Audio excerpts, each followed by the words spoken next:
আসসালামু আলাইকুম ওয়ারাহমাতুল্লাহি ওবারাকাতু।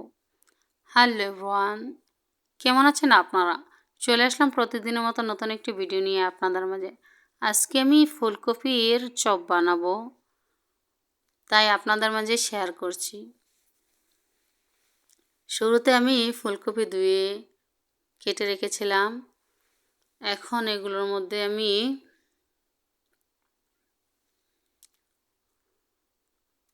কর্নফ্লাওয়ার আর লবণ দিয়ে সুন্দর করে মাখিয়ে নেব। তারপরে মাখানো হয়ে গেলে আমি অন্য উপকরণগুলো দিয়ে দিলাম কর্নফ্লাওয়ার, আবার আগে লবণ দিয়েছিলাম, এখন কর্নফ্লাওয়ার দিয়েছি। আর এটা আমি ধোয়ার সময় কর্নফ্লাওয়ার দিয়ে ধুয়ে নিয়েছি, তাহলে ফুলকপির বড়া বানালে এটা খেতে খুবই ভালো লাগবে, মচমচা হবে।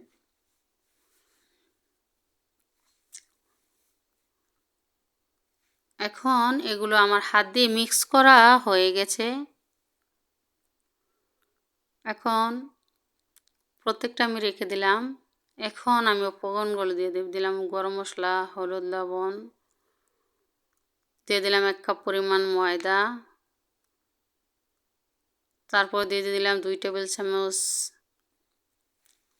গুঁড়া পাউডার দুধ।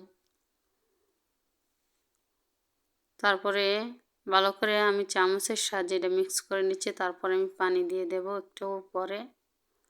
মিক্স করা হয়ে গেলে মিক্স করা হয়ে গেছে।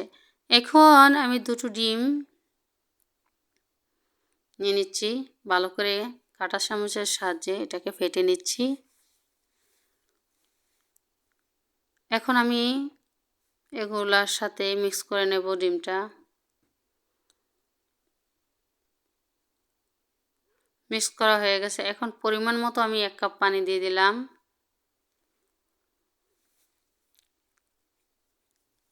আমরা এভাবে খাই, আপনারা কে কীভাবে খান অবশ্যই জানাবেন। খেতে কিন্তু খুবই ভালো লাগে। এখন শীতের সিজন, এই ফুলকপির বড়া, অনেকে ফুলকপির ফ্রাই বলে থাকে, আমরা আমাদের আঞ্চলিক ভাষায় বলে থাকি বড়া। এখন মিক্স করা হয়ে গেছে। এখন আমি তেলে দিয়ে দেবো, তেলটা আগে থেকে দিয়ে রেখেছি। এখন তেল যেহেতু গরম হয়ে গেছে, এখন প্রত্যেকটা দিয়ে দিলাম। আর বাকি ভিডিও অন্য সময় দেখাবো। ভালো থাকবেন। আর কেমন হয়েছে, কে কে খেয়েছেন, কে খাননি অবশ্যই জানাবেন।